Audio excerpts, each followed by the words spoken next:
अबे ओए, ये तो नईम का भाई है, ये मुझे बेइज्जत करेगा। इधर आ।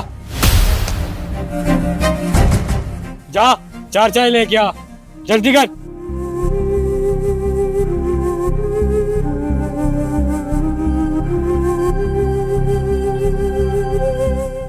ये चाय है कि पानी?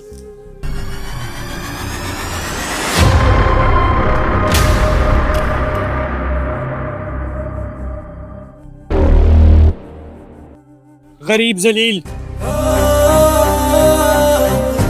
यार जो भी है तुम्हें उसके मुंह पे चाय नहीं फेंकनी चाहिए थी। तो जानबूझ की ठंडी चाय लेके आए ये। जलते हैं हमसे गरीब कहेंगे। अबे कहाँ का अमीर? नईम का भाई है ना तू। तेरे पास लाखों करोड़ों रुपए की गाड़ियां होगी, लेकिन ज़हन से तू एकदम कमजोर आदमी है, कमजोर। कभी अपने उस गरीब भाई की तरफ देखा है तूने? किस किस दौर से गुजर रहा है वो?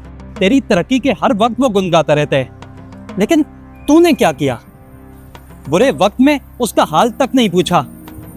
भीख मांगने की नौबत आ गई। याद भी है या भूल गया? 10 बाई 10 का एक छोटा सा कमरा है उसका, जिसकी छत हर वक्त टपकती रहती है।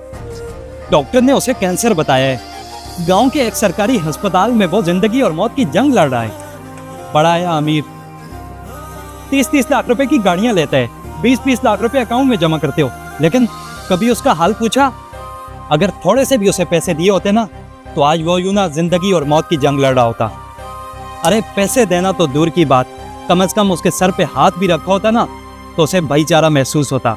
तेरे बारे में सिर्फ सुना था, लेकिन जब आज तूने मेरे ऊपर चाय गिराई ना, तब मुझे पता चला कि तू कितना गिरा हुआ इंसान है।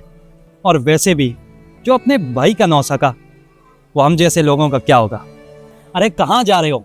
कभी 2 मिनट रुक के उन लोगों के पास भी बैठो जिन्होंने तुम्हारी कामयाबी के लिए दुआएं मांगी थी, जिन्होंने कुर्बानियां दी थी। बड़ा आया अमीर की औलाद। तुम्हें शर्म नहीं आती? तुम्हें नहीं पता कस्टमर से कैसे बात की जाती है? बदतमीज इंसान, छोड़ो हाथ। नहीं मालिक, आज नहीं। उस वक्त कहाँ थे जब उन्होंने मेरी बेइज्जती की? उस वक्त तो तुम्हें याद नहीं आया? क्या सारे डिसिप्लिन हम जैसे गरीबों के लिए होते हैं? मैं चाहता तो इसका जवाब दे सकता था, लेकिन मरे हुए इंसान को और क्या मारना। और याद रखिएगा मैनेजर साहब, इंसान तब मरता है जब उसके अंदर से इंसानियत मर जाए। खुदा हाफिज।